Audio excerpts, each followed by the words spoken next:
being founders is not about being any sort of genius. It's just about not making the stupid decision. A big problem with security is the relationship between product teams and security teams.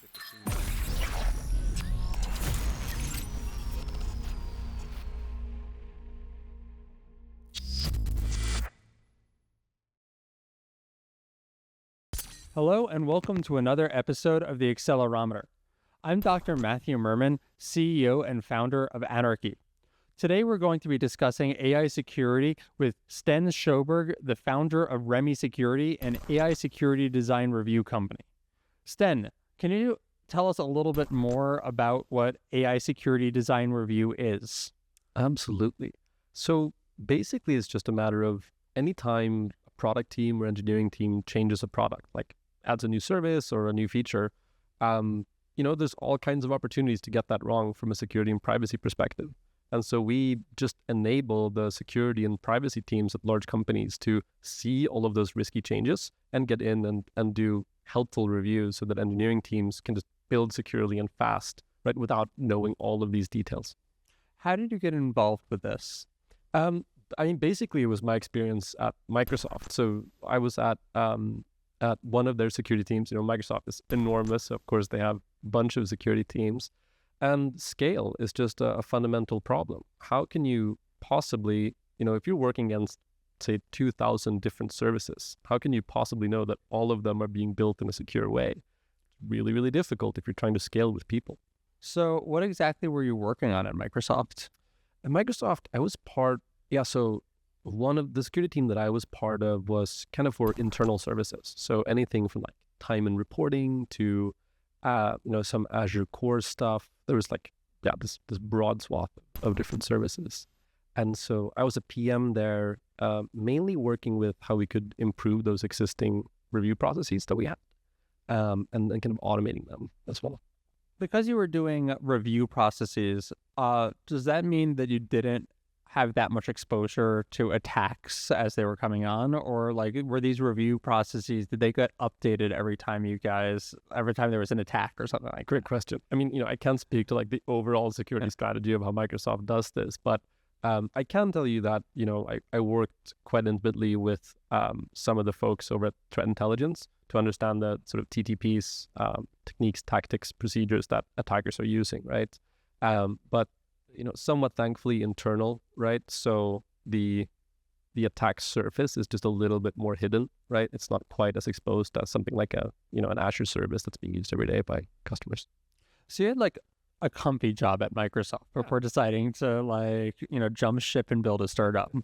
Yes. What led to that moment where you're just I have enough conviction, I can do this and I want to do this? Yeah, totally. I just want to jump on and just say I'm incredibly grateful for my time at Microsoft. I really think it was deeply helpful to understand all the great things and all the difficult things about doing security today at an enterprise.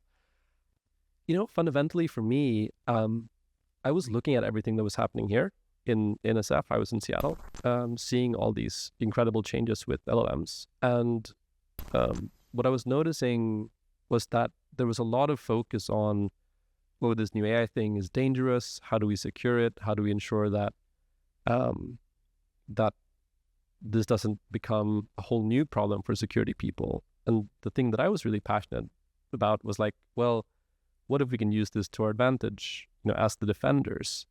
And so that quite quickly snowballed into doing a bit of a kind of a hackathon, just kind of on our free time, me and my co-founder Kevin.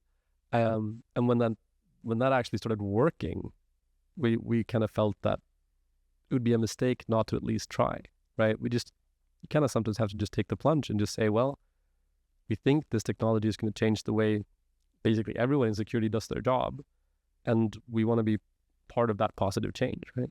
So what exactly did you build for your hackathon? Oh, yeah. So that was in the early days. So, a big problem with security and all these kinds of risk reviews is the relationship between product teams and security teams. At legacy corporations, we generally see security being kind of an adversary, right? We're trying to stop you, we're trying to slow you down. And that is not how, most forward-thinking people want that work and that industry to function. And so what we did was we kind of called it a CRM for security teams. So how can we just like manage that relationship with all of the customers, which in this case are the product teams? We then realized that there was more exciting things that we could do. We could really get into the specifics of the design review, and that actually maybe that was at the core of the breakdown in that relationship. And so that's when we started focusing on that. That was very early. So how did you meet your co-founder? We met skiing, actually, which was the most serendipitous In thing. Switzerland? Right? No, that would have been nice. No, so we were, in Seattle. Kevin was a software engineer at ExtraHop. So ExtraHop is a security company, and he had been kind of on the receiving end of these types of reviews. And, it was really fun because we were in the car together, right? And I was like, apologizing on behalf of my industry of like, I know that these reviews aren't fun, right? And he's kind of telling me how, you go into a review like that, you're sitting down and like across the table are like 2 or 3 principal engineers, and they're like explaining all of the things that you did wrong with whatever you've been building. And that's when we were like, well, this is not a fun experience. What's really funny about that? Sorry, now I'm answering a totally different question. What's really fun about that though, is then we started talking more to the security people. Turns out they were also coming into these conversations very anxious. Reason being that there's this immense pressure that when you sit down, that you have to find all of the security problems, which obviously is actually a very difficult job, right? So everyone is just very uncomfortable in this situation. And we were on... Can you ever find all of the problems? No, it's an induction problem. It's kind of philosophically impossible to find all of the security problems. Especially because complexity is increasing, right? It's like every time, you could do the most, NASA security review, captures everything. But if you change anything before launch, none of that is valid anymore. I was speaking to George Hotz about this like 10 years ago. Mm-hmm. And his comment about being a hacker versus, defending systems was that a hacker's job is much easier. They have to find a single flaw in the system. Whereas if you're designing a secure system, you have to find every flaw in the system. Absolutely. You have to be aware of every single eventuality. This was actually his comment about why security at airports is just security theater. Because there's literally nothing that you can do. That's a whole can of worms. Let's not get into it because it is a whole thing. Oh, I'd love to hear your thoughts about it now. Well, so super brief, right? Like, yes, security theater. I personally find that there actually can be some limited benefit to security theater. It can be helpful as a reminder and kind of as a deterrent to just kind of have this thing that looks really secure. But in reality, I think most really good security work happens kind of in the shadows, right? Like, going back to the space we're in, right? Software engineers instead of people visiting airports. But it's like, you don't want to be patted down as a software engineer every time you're building something, right? It's not a fun experience. Can we kind of just exist in the background to only kind of come in when there's something really interesting? So basically the work that you're trying to do, you want your security design review to not get in people's sweat when you're working. If you're building dark theme, right? I don't think we need to have a conversation, right? Yeah. You're just making the website dark. Like, that's fine. You don't need to come to me and ask for permission, right? That seems like a very silly way of doing things. But if you're going to change the authentication workflow and you don't want to tell me as the security team, then I would like to know about it anyway, right? Yeah. So just about picking your battles, right? Well, right now you're building a product, right, for other companies to utilize. So it's at their discretion whether to come to you with their new features, isn't it? Absolutely. Oh, yeah, absolutely. And I mean, when we think of our sort of ideal customer and the people that we're working with now, these are like very forward-looking people. And honestly, it's such a privilege to work with these people because there's this, preconceived notion that security people are all curmudgeons and they just poke holes in things and whatever.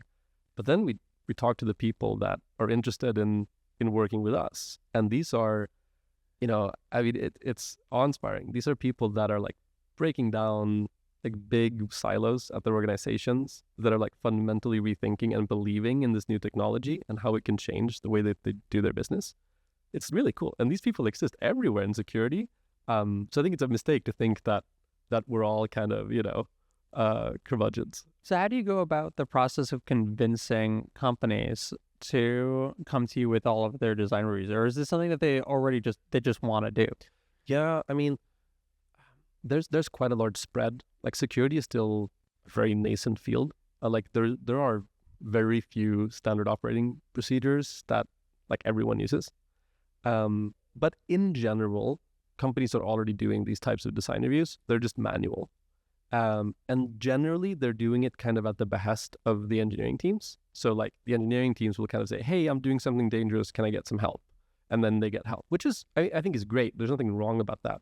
The issue is, what if someone is not aware that the thing that they're working on is quite risky, or they're afraid of getting blocked, so they might kind of forget to tell them, or they tell this because you're really late.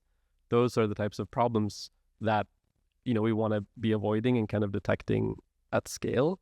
Yeah. So what's so far been the hardest part of your startup journey? I think it's the mental game. I think it's always got to be the mental game. Are you winning the mental game? I am now. I wasn't always, definitely not.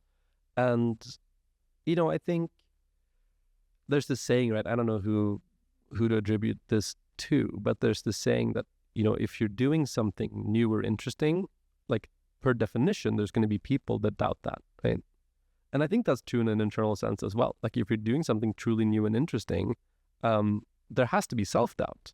Like otherwise it's not truly outside of my comfort zone, right? If I had 100% conviction of what we were doing, then I'd be doing something much more boring, right? I think it's healthy to have a little bit of that self-doubt. It's just about balancing it, right? What's given you the conviction then that what you're doing is the right thing to be doing? Yeah. I mean, it's been the interactions with customers, right? What does the right thing to be doing even mean? Oh yeah. Well, in terms of my time or like for the world or no, totally. I mean, I feel incredibly privileged to get to work with security, because we're starting a company. The internals matter. Like we need revenue. We'll build something that is, self-propelling in that way, right? But the wonderful thing is there are also externalities, wonderful externalities, helping like people that have really, really demanding jobs at security teams to do that in a much easier way. And I think it's not a stretch to say that the products that we're building are helping thwart like legitimately scary and dangerous attacks from security adversaries or attackers, really, right? And so, I mean, that to me, as is the question already, like obviously we're doing the right thing by being on the positive side of this change. And I don't think every entrepreneur can say that, right? Well, so I think security is one of the most interesting fields, especially AI security, because I'm not really sure that there is a positive side. When I was working, I did my PhD on AI safety, specifically verifying neural networks, and the first initial thought was like, yes, we're going to be protecting against adversarial examples, which will be used to cause self-driving cars to like run off the road. Like somebody is going to put a sticker somewhere and it's going to cause the self-driving car to mislabel it. And we're the good guys because of that. And of course, the first industrial usage of adversarial example hardening technologies and defenses against these were in making CAPTCHAs better, or making CAPTCHA find like reading software better so that you can make more spam bots. I hope you don't feel personally responsible for the like sort of increased volume of spam bots. No, nothing I did was ever useful. It was all theoretical. I made sure of that. That was very important, that, if I'm going to be doing a PhD, it's not going to be useful. No, absolutely. I couldn't agree more. That's too funny. No, but you're totally right. And AI security is also just, I think, a pretty poorly defined thing. I mean, like, even just broadly, we can split them into kind of, especially now that AI is being used so broadly in sort of, well, if we're going to talk about definitions, we really shouldn't be using the word AI at all because it's completely undefined, right? But if we do, and we kind of split it into what's happening today, right? There's this whole huge surface area of applications, and then you've also got attacks on the model builders, right? And these are two, in my opinion, fundamentally different, like, totally different things, but they all get kind of lumped in together. So how do you ensure that you're on the good side of security? I wonder if it's easier to convince yourself via negativa, right? Like, are we doing anything bad, right? Are we using, because we could be using large language models to I don't know, find 0 days on iPhones and then sell them to like state actors, right? I guess it's who you're selling which state actors you're selling. Right. That's dangerous too. No, but that's your point though. Like totally. Yeah. When I think about using the skills we learn in security and using tools in the security space, I'm basically happy as long as it's defensive and not offensive. Just like it's a difficult question to answer, but as long as it's defensive, I feel like we have a really good shot at actually just helping bad things not happen, as opposed to the opposite. Right? That makes a lot of sense. It's a simple answer, but I think it's the best one I've got, and especially, yeah. I mean, again, I think the theme already of this conversation is defining things, right? Like security, right? I mean, you brought up the question of like, what is an AI? Right. Haven't even thought about that in a long time. Like, what even is an intelligence? Because, I'm sitting here thinking, is an abacus an intelligence? Like, right. Well, and I think to a large extent, when you think about applications of AI, I don't think it really matters. What matters is all of the basic security stuff that we've known for decades around it, right? Like, for example, right, there's a lot of talk of leaking sensitive data with sort of large language model agents, right? And my thing is like, yeah, the data leakage is a problem whenever you don't have good access controls. It doesn't really matter if the AI agent is the actual thing that divulges it, or if it's through an email by a human, or someone just like reads a website page that wasn't supposed to be indexed, or whatever the case, right? It's an access control problem to me anyway, not necessarily like an AI problem. I feel like this theme has come up so frequently in the current AI discourse, and it is really bothersome. Like, people are like, well, what happens if somebody reads the wrong information from the AI and they decide to go and kill an entire village? And just like, what happens if somebody just writes that content? Why are we talking about the AI? Why don't we worry about the actions, or the fact that we now live in a society where we're worried about reading something and then going and, committing murder because you read the wrong thing?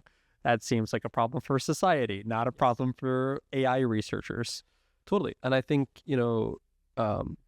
it's obvious, I hope, but it's a tool like any other. And I think any given builder has a responsibility to use that for good, right? Like, there are companies today where on their platform you can find non-consensual generated porn. Like, to me, that's not an AI problem. It's a corporate governance problem. It's a trust and safety problem. Like, if that company had the responsibility, and as long as we have good investigative journalists that are exposing that, and there's a conversation and there's accountability and responsibility, I think we're okay for the most part on those types of issues. AI, to me, like, not necessarily the problem. I mean, maybe the problem is that we don't have good investigative journalists at the moment, and we need some AI investigative journalists. Yeah, honestly, great nascent field for someone going through college right now. Honestly, right? AI journalism. Yeah, absolutely. That's a fun. If I could go back and write my bachelor's thesis on something, maybe I would try to do some investigative journalism on what people are building with AI today. And it's a super interesting and sort of underserved field.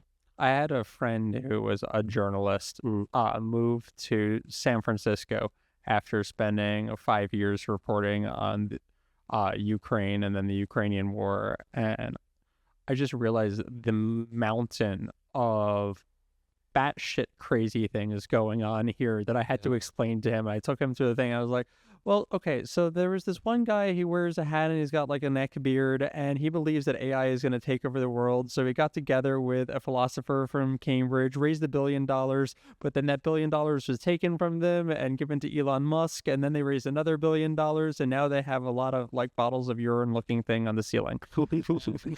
That's San Francisco. Yeah, and then the reemergence of hacker houses, a bunch of people kind of running in and kind of seeing what can we do with this crazy thing. I mean, it's exciting and terrifying. But I think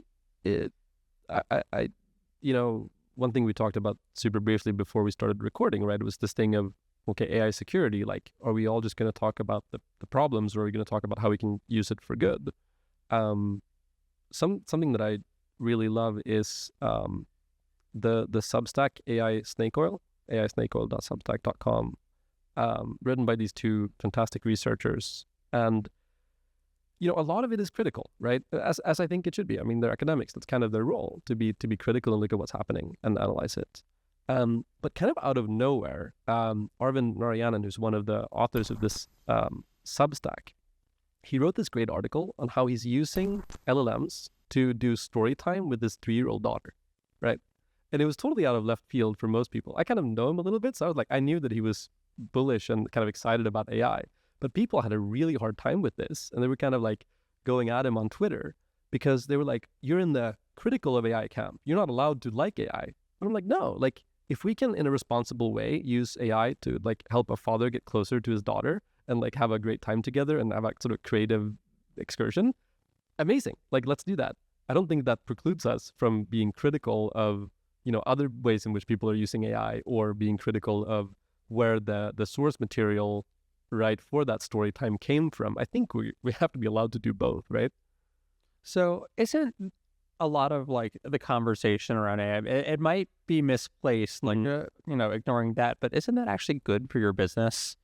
Oh, yeah. So to an extent, yes, right? Like the more trouble people have with securing LLM applications, the more we can help them with our LLM to secure those LLM applications. Like, yes, that much is true.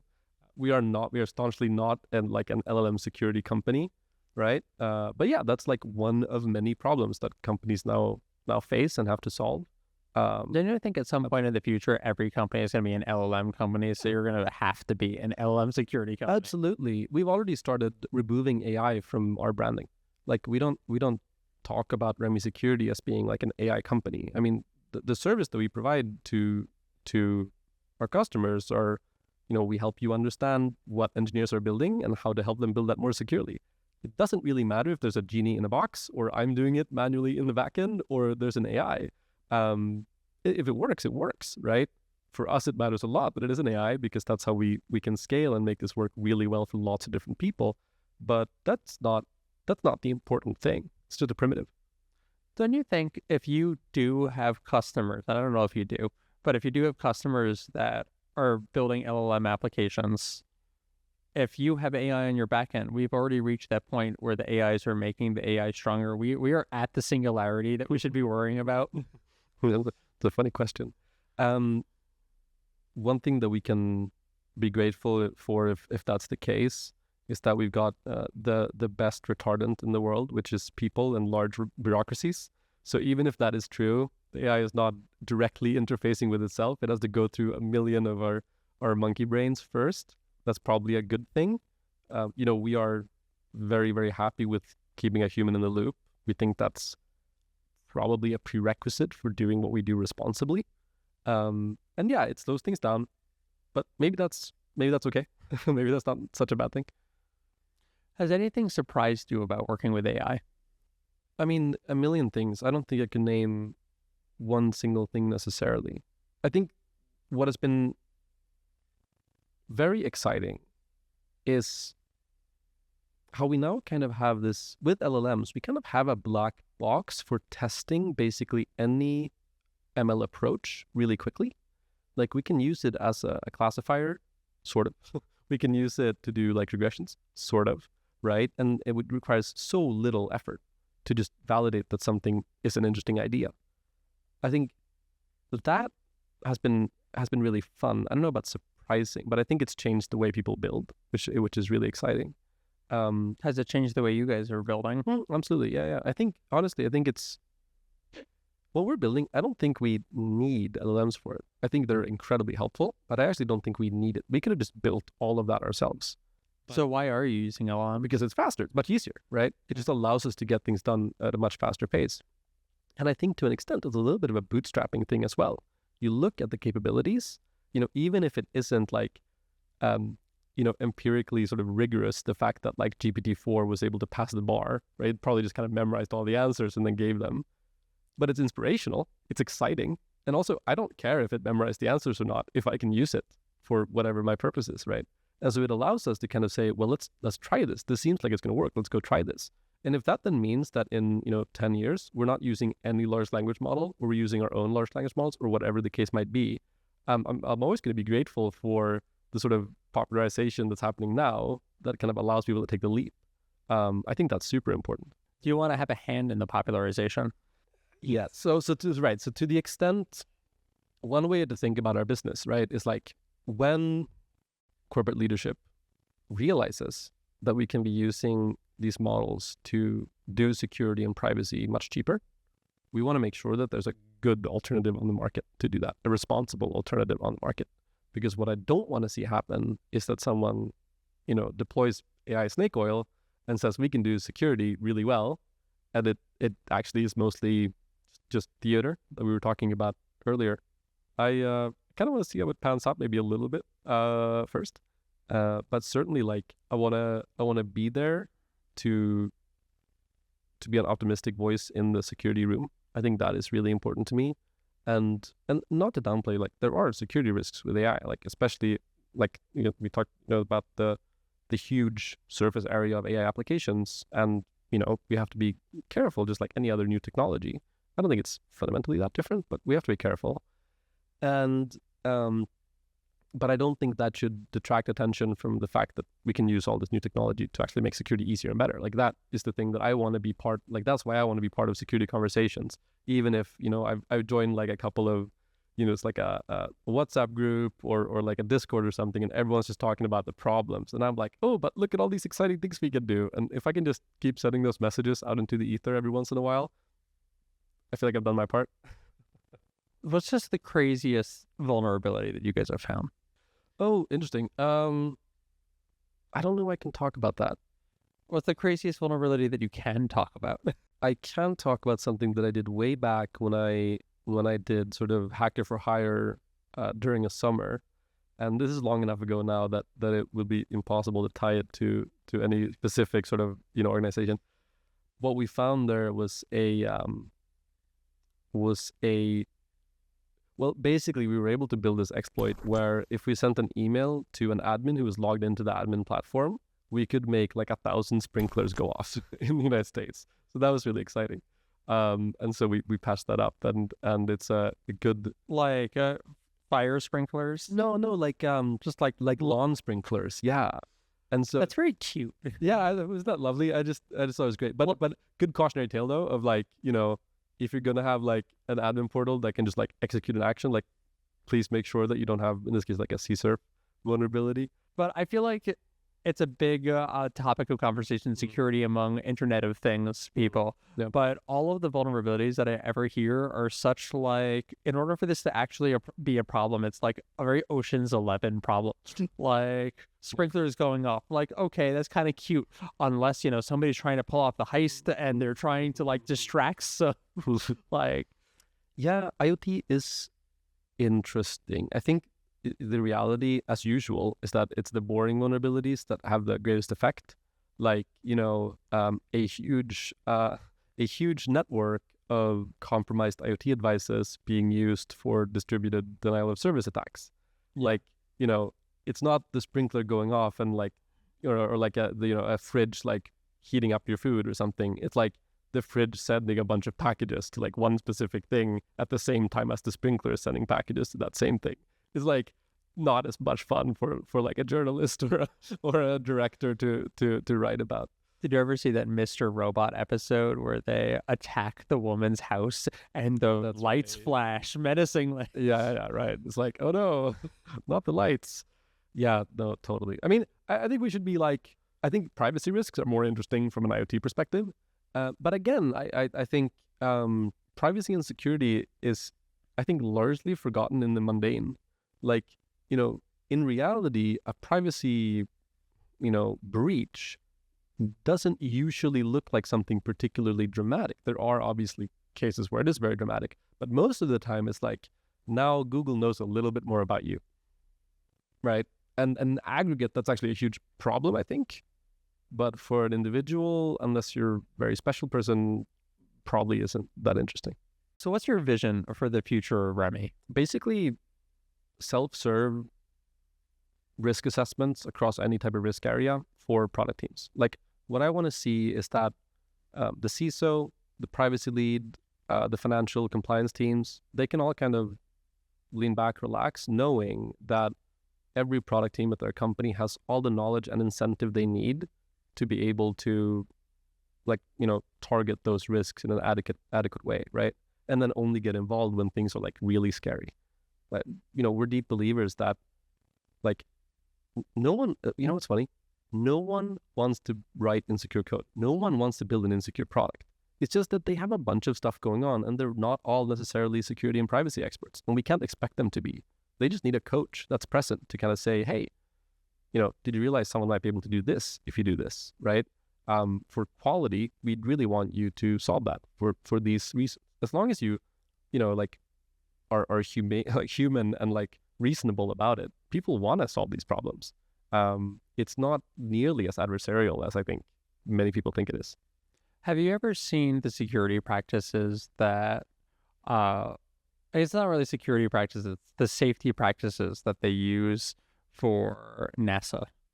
I've heard of it. I haven't seen them, but right, yes, absolutely. The guidelines where they're like, okay, it's not just no malloc. Like on planes, you can't use malloc. You have to allocate your memory ahead of time that you want to use. That's right. Like you have to use the super strict subset of C, and then it's even crazier for spaceships. Yeah, I think it's awesome. I mean, it's completely unreasonable for the vast majority of applications, but I think it's a wonderful story of if you align people on what matters and why, we want this software to be really, really dependable because we're sending humans into space, and you give them the tools to do that, they can do that. I am sure it took way longer because they couldn't use malloc or whatever, but it's possible. Like, you can do that as long as it matters enough. I think that's inspirational, and I think we can use that with. I mean, in a way, the whole industry now is trying to do what NASA was doing, which is secure defaults, right? Just let's just make it easy for people to do the right things, instead of complaining at them when they've done the wrong thing. So that's where the whole industry is going, and I think, NASA was definitely one of the early adopters of the whole cultural mindset. I think that's really interesting because from an engineering perspective, I think I would rather have a system complain at me when I'm doing the wrong thing than have to sit there and also think about what the right thing is. Well, yes, if you have to think about it, that's annoying, right? But let's say you have 2 packages that you could pick from to do something. Send an email. Let's say you need a package to send an email, and you have 2 options. Wouldn't it be nice if the security team told you, if you use this packet, which is functionally equivalent, we know that's secure, and here's some documentation to help you use that in a way that is smart. So you don't have to really think about it. It's just that's kind of the second part. That's kind of telling you what to do. Sure, I guess that's good. That's the complaining. I guess that is true, actually. The opposite side of that would be ahead of time, like giving you a list of things that were secure, and then now you have to remember them. Right? Totally, yeah. I mean, that's so, yeah. Culture is surprisingly big for security. People don't think so, but I think security is more like sales and marketing than anyone kind of wants to believe it is. But yeah, definitely. I mean, and some companies, I happen to know Netflix is very much here are the secure golden paths that you should be using, and then the idea is that everyone just uses them. I've never worked there. I don't know if that's a fun experience, but that's what they've been doing, and it's been working very well for them as far as I can tell. Whereas, yeah, you've got others that are totally opposite. The one thing we can agree on is that what you don't want to have happen is that after you've launched your big new feature, that someone comes and says, oh, that you can't do this. You have to revert, right? Or you have to, suddenly now patch this in the middle of the night because you released something that was insecure. So that at least we can all agree on. We don't want that to happen. So would you say then that one of your goals is, I guess, to make it easier for people to build in general? Totally. Well, yeah, absolutely. And I think there's going to be lots of great movements in this space, not just us. I think this is happening across the board of using AI and LLMs to just help people build and move faster. I'm super excited about it. I just want that to happen in a way that is secure, right? Like a common complaint with GitHub Copilot has been that some of the code that it generates is like really insecure. I would say yes, but also a lot of the code that humans generate is also really insecure, right? But like, let's take all those good things, but also let's make sure that it isn't totally stupid. Could you see your system being implemented pre-existing into a system like Copilot? Oh yeah, I mean, definitely. I don't think there's going to be any sort of end-all, be-all. So I'm a big believer in debundling of capabilities. I could definitely see a future where basically, Copilot is just like this amazing developer who just writes clean, secure, fast code, and it's amazing, right? But at the end of the day, you still kind of want someone at the company whose career depends on security being done really well. And you kind of want that person to have visibility into what's going on, right? So it's a human problem, maybe more than a straight engineering problem. So I think there's always going to be like debundled features, debundled things capabilities that we can create. But honestly, it remains to be seen. Like, the jury is still out on like what is going to happen with software development as a field, given this new technology, and we'll see. So what worries you about the future of AI security? Oh, I mean, goodness, there's a lot of stuff. The most immediate stuff that comes to mind is just like non-consensual image generation of just like, someone has your face and can generate whatever terrible material that they want. I mean, this was also possible to do before, wasn't it? Yeah, true. It took slightly more effort. It's just way easier now. Totally. So yeah, I'm not excited about what's going to happen there. I would say actually I am optimistic for that. Oh, really? Yeah, nice. Because I think that, we're going to be doing that so much that it will devalue basically all of the revenge porn or all of the real stuff in the future. I see that. It will make blackmailing people and extortion significantly more difficult because the default reaction of people is that's just some AI generated nonsense. Yeah, I like that. That would be nice. Got to have an optimistic spin when you're a founder, right? But I think it is again, it's worth thinking about both the ways in which this could go totally wrong and the ways it could go right. There will be a few years there where like people don't believe it, and it's always plain for making the extortion harder, or easier, right, and then it gets harder. But no, another thing actually that this is again kind of mundane, but I think kind of important is like what happens to communication when anyone can write a really, really thoughtful seeming email in like 2 seconds. I already know what happens to that. I just don't believe any emails. Right. Unless they're shitty and one line long. Right. Which is nice, actually. If we can all go to shitty improved it. Right? Yeah. Shitty one-line emails that are to the point, I would be much happier. So that's a whole thing. But actually, I think the thing that I'm most concerned about actually is the attention economy and like dopamine fixing on like young kids. That I think is the scariest thing. And like, I think name and blame is pretty appropriate. Like I think of character AI and I don't intimately know their numbers, but I've understood that there's a lot of teenagers that have subbed out like a big part of their social experience and their social growth with just conversing with an AI. And that to me is scary because like, I can look back. I mean, I think we both can. Like, let's look back on when we were kids, right? If this technology existed, it was that easy to get fixes of dopamine without actually investing in any real relationships. Like, would we be where we are today? Would we have the relationships that we have today? Yeah. That to me is like actually scary to a level that. I mean, it was really easy to play video games, and I am still not addicted to video games. Yes, no, that's true. I'm excited. I'm excited and anxious to see how it turns out. I think we're going to need social programs. Oh, how do you mean? Like, we had educational programs in schools for parents, telling parents, like, watch out for video games. There's violence in video games. Kids get addicted to them. Instead of just, outright banning video games, instead, we created programs to teach people about how to like handle when your kid is like getting overly addicted. Absolutely. I mean, that's one of like kind of the first principles that I always fall back on. It's like, can we solve this with education? Like, can we then at least start there? No, I think that makes perfect sense to me. But I'm still a little scared of it. I feel like we're moving faster than education could, though. That's also true. Yeah. I mean, education can happen. It doesn't have to be formalized necessarily, right? Like, I don't have kids, but like when I do, I'm pretty sure I'm going to try to just like keep up to date on everything that's going on and actually try to be like an educational force for good. Like kind of like, Armin Narayanan doing story time with his 3-year-old daughter, right? Like his 3-year-old daughter is going to have a relationship with large language models. So I think it's a good thing if he can be the educational influence to make sure that that's a good relationship, right?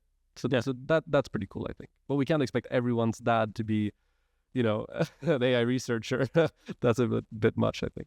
What's the most gratifying thing about running a company for you? I think it's kind of responsibility. Like I think that allows, like the wins are so much more gratifying because there's only us, right? It's whatever we're doing is going to be, is going to have, whatever we put in, we're going to get out, basically, right? I think that's the most gratifying thing, to have such a clear, immediate sort of, I learned, let's say I redlined my first contract, right, a couple of weeks ago, and now that contract has been approved, right? Like that is incredibly gratifying, to be able to learn so quickly and then take those learnings and apply them. That's why I would urge people to at least try. You don't have to go become a full-time entrepreneur, but to have some sort of side project where you're doing something like this, you learn so fast. It's wonderful. So the speed of change is the most gratifying thing. I think so. Learning, applying, learning, applying. I mean, it's wonderful. Was this your first startup?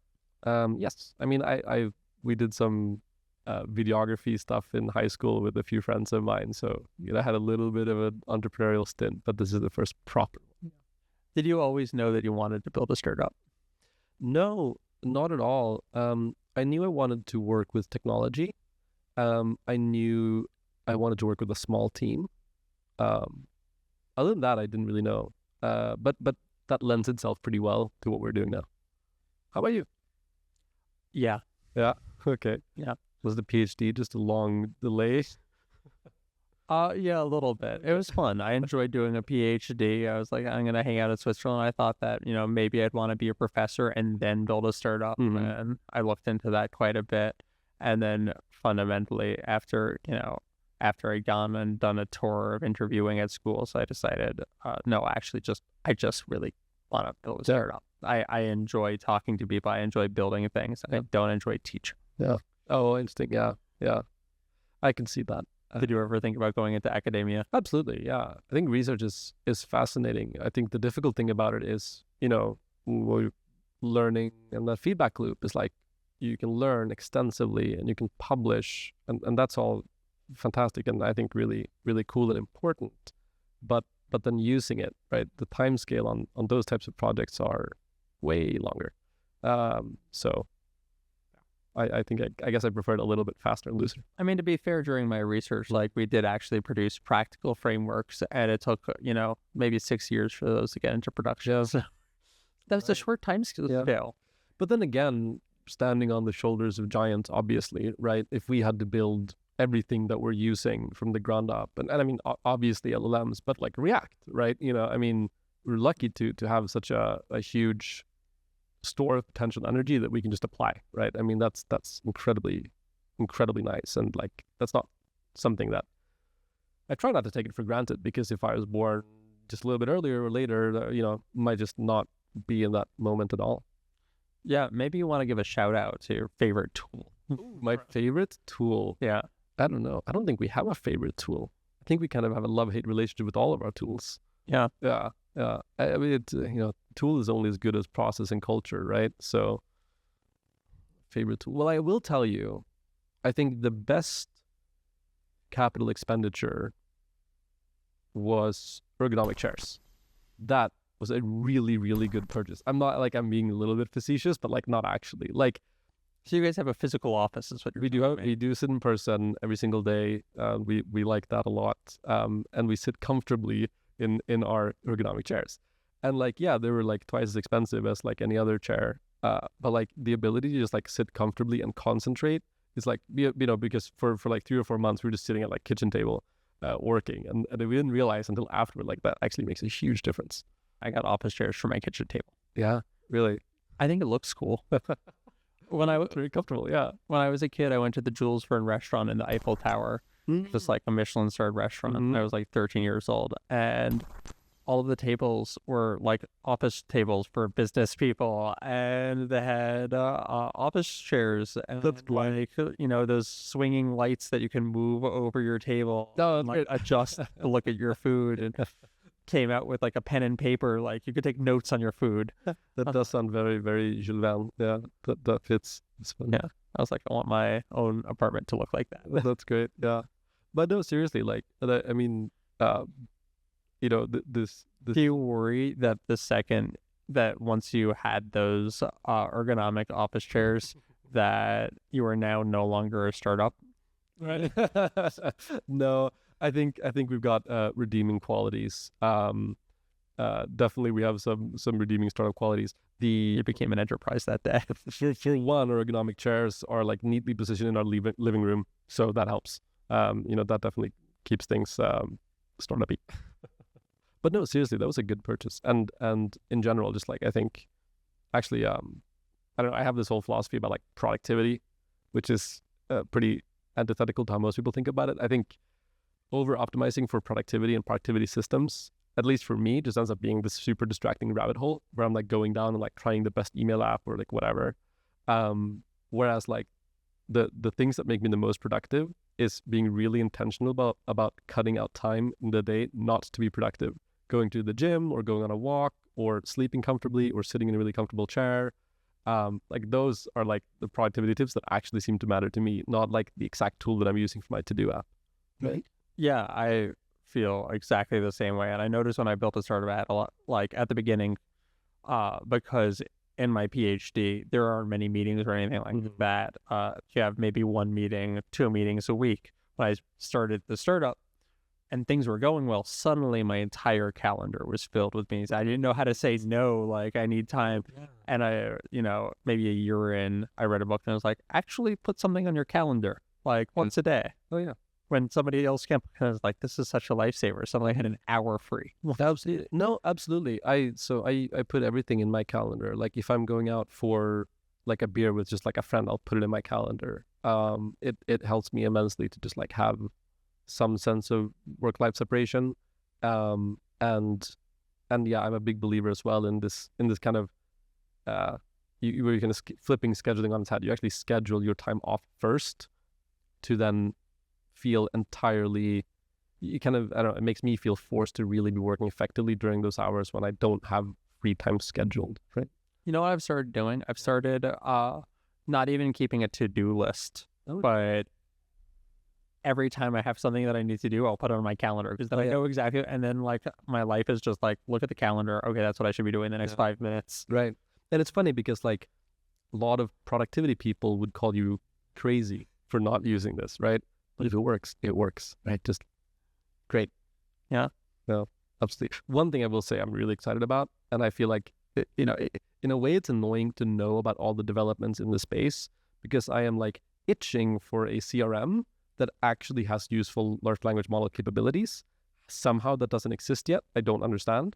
I'm itching. I feel like half the companies in my batch were building that. Well, yeah, but they weren't selling to you. They're not selling. No, that's a good point. Not to me either. Yeah, we have to go find them. But like seriously, right? Like or like just all of the tools that I use every single day, like like scheduling stuff on my calendar. These things are coming out like kind of slowly. I'm like let's do this. We know the capabilities that we want. I just want to be able to say, find a slot that works for me and Matthew next week. I mean, I guess the fundamental question is, do you use the CRM at all? We do. Which one? Close CRM. Close. Yeah, we're still figuring that out. Yeah, I've never heard of it. Yeah, I've tried a few different CRMs. I always just revert to a Google Sheet. Yeah, I get that. Like, I think at my stage, it's just easier. I don't know if there becomes a stage where a Google Sheet stops being the right answer. Yeah, ask someone else about that. I don't know. Something tells me Microsoft doesn't use Google Sheets for their CRM. Probably. I'm also not sure if what they use is much they use Microsoft Excel with Microsoft Cloud. Right now, I feel like there are just so many opportunities to build cool things. Like you just mentioned, like the LLM CRM. How do you pick what to work on out of all of the cool things that you could be building? Yeah, no, I think that's actually a question that, I don't know, I feel like every company we are very happy now with what we're building, but for a little while in the beginning, we were like, oh my God, there are all these cool things. So what should we do? I'm not the person to like preach on like defensibility or like, unbundling we were talking a little bit about earlier today. Like I would, to the listener, I would say those are terms worth being familiar with when you're picking whatever you want to work on.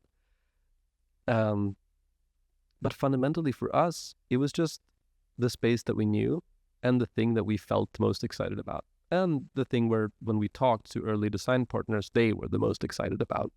And at one point we just said, this is what we're doing. And I think that was a kind of banal but super important point for us to just decide and just go with it. And that's something we do quite a lot, of just deciding and going with it. And that allows us to just follow a train of thought until its logical end, if there is one, right? And to be allowed to focus, which I think is, for someone who has anxiety, I think today is kind of scary because things are changing so fast. And, there is still like a little bit the overarching question of like, for example, right, like OpenAI has now raised some absurd evaluation that will probably be out of date by the time this airs. And there's still like an unanswered question of like whether open source LLMs are actually going to be dominating, whether it's just going to be a commodity, a primitive. And it's like, if that doesn't cause you a little bit of anxiety, if you're an investor in OpenAI, like, I don't know, maybe it should, right? It's like, I don't know what's going to happen. I don't think anyone does. I think everything's going to happen. Well, yes, that's one way of saying it. I hear so many people, like I was at a dinner the other night and somebody was like, well, this company is definitely going to win in this category. It's like, bro, no. Yeah. Oh has any company won in basically any category? Even Google has. Right. There are other companies that do search and are doing it well. Mm-hmm. And like, I would be happier being DuckDuckGo than I currently am being Anarchy. And right. What difference does DuckDuckGo have with Google even? Like, there's no winner. It's so funny. Even the concept, like I think people are surprised to learn that I'm not a very competitive person at all. Like, in fact, I kind of dread competition.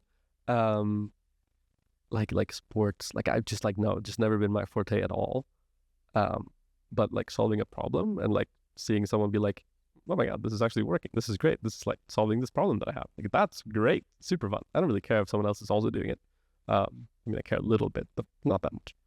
I feel like before I went into academia, I used to be very uncompetitive, and academia actually trained me to be competitive. Weird, interesting. Yeah, you have to be competitive. You're trying to get the first paper out on a topic. You're vying for one of just a few different positions. Yeah. Every time there's a deadline, you're supposed to be the one working on that the longest, and then like you work up to the very last minute of the deadline, and you can't stop an hour before the deadline. You have to keep on working and making it better because somebody else is. Right.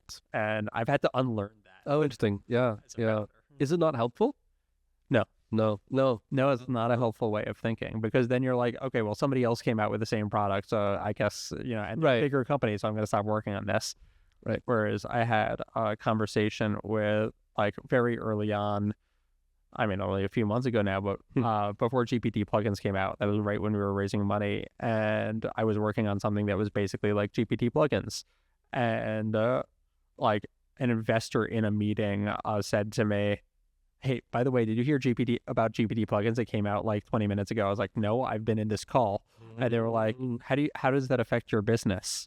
Like, let me get back to you on that. Yeah, but that was my response. Whereas if my response wasn't a competitive response, I'd be like, who cares? There'll just be different products. Right. Like, we're open source, they're not open source. And that's like later in the day, I had this conversation with the founder of Mixpanel, and he gave me the most insightful advice for this, which was just like, well, describe your product in a lot of detail. No, there's this little subtle difference here. There's this little subtle difference here. Those matter. And for that, I was just like, those don't matter. Oh yeah, absolutely. And and I think, again, for the anxious person, it might seem really scary. And when we're using such poorly defined terms as AI and security, like, you could have two AI security startups. One of them is securing AI. The other one is using AI to do security.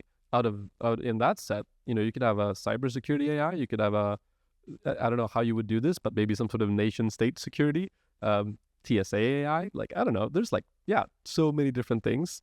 And I really like that about like, well, explain the problem you're solving in extreme detail. And it's going to be hard to find someone that is exactly that same thing. Yeah. I like that. You just got to do good at the thing that you actually are doing. Yes, right, exactly. And then just continue to. And not be distracted. And do more of it. Yeah, exactly. And but doing more of that and not going away and doing a bunch of different things. No, totally. We like to joke that like being founders is not about being any sort of genius or doing anything particularly special.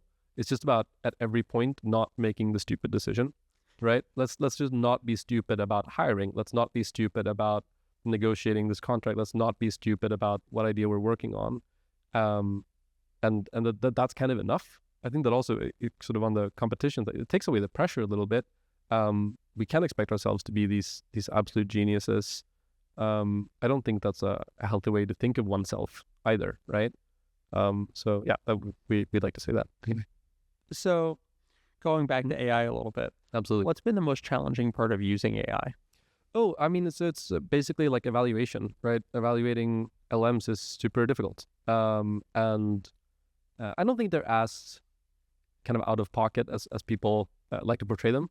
I don't think they're as, what would you call it, non-deterministic as people kind of portray them to be. But that's still true, right? Like you can, build a pipeline that works really, really well over your test data, and then it works really, really, really poorly for just like one input, and it just ruins someone's day, or it just like makes you look like an idiot. And that's tricky, right? Like that's an unsolved fundamental problem. I think there have been a lot of good earnest attempts at sort of solving the meta question of evaluation, of just like infrastructure to like do that really well. We haven't found anything that we love yet. So if someone's out there thinking about picking something, like that might be something to go for. I think that's a really interesting, difficult problem. Another challenging thing actually is a little bit on the security side. I think this is a very interesting and weird problem. The way that OpenAI kind of popularized itself and GPTs, they were very clear in the beginning about how this is a research preview and we're training on your data, right? And all this kind of stuff. And then over time now, like if you're using their API, they don't train on that, right? And you can even get a 0-day retention, which is great. But people don't know about that because for the longest time, that wasn't the case. And for the longest time, they didn't communicate that well. So sometimes talking to customers, people are really, or leads rather, people are concerned about like, the just like the security risk of like sending something to an LLM, because they have this like reaction to how OpenAI was doing it at first. So I think that was a bit of a mistake. But again, they were doing quite a lot of stuff quite fast. I'm sure there will be other mistakes. But that's something I think people have to unlearn a little bit, that actually it's not really a problem. They're not training on it. They're not retaining it. So it's fine. So you mentioned evaluation is like one of the most challenging things. How do you guys approach it? With a lot of manual effort, basically. We think that's the only responsible way to do it. So you're building a custom data set, or literally you just sit there and test it by hand every time? We basically just look at, our inputs. We manually vibe check it. Sorry? Are you vibe checking it? There was a lot of vibe checking in the beginning. Yeah, absolutely. But because you just have to start somewhere, right? This is before we had customers. But now it's very much like, okay, we're thinking of making this change. Let's look at how that change would impact this set of and we try to like sort of proactively think about like, okay, what types of inputs are most likely to get wrong? Because I think like the validity of the training set or the evaluation set is like really, really important. For us, the set is basically infinite. It's like any document, basically, because what we do is we read documents from Confluence, Google Docs, and try to identify if they're building risky things, right? And so, it's incredibly important for us that we think about like, okay, how could someone write the requirements document in a way that is really unintuitive, that would break everything, and then we try to test against that. So generating testing data, and then evaluating against that. And then we still have like, we're still around, human in the loop in the background, to just make sure that nothing goes weird. I think that's okay. I think that's if you have, if you're employing some sort of AI application and they're claiming that there's no manual input at all. Like, yeah, I don't think so. I think everyone has a little bit of manual input. I don't think there's anything wrong with that either. What advice would you have for any startups that are beginning to think about security? Security is simpler than people make it out to be. There are great resources online, and there's pretty like accessible consultants that you can get as well. But honestly, in many cases, you don't have to be a genius. Like, you just have to get the vast majority of the basic stuff right, and you will most likely be fine. Like, do you get penetration tests at all? Like, just make sure you are, right?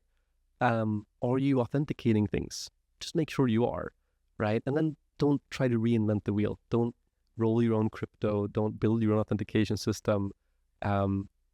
Buy something that already has been proven to work, and you should be okay. That's very wonderful advice. Thank you so much for coming on, Sten. Appreciate it. Thank you.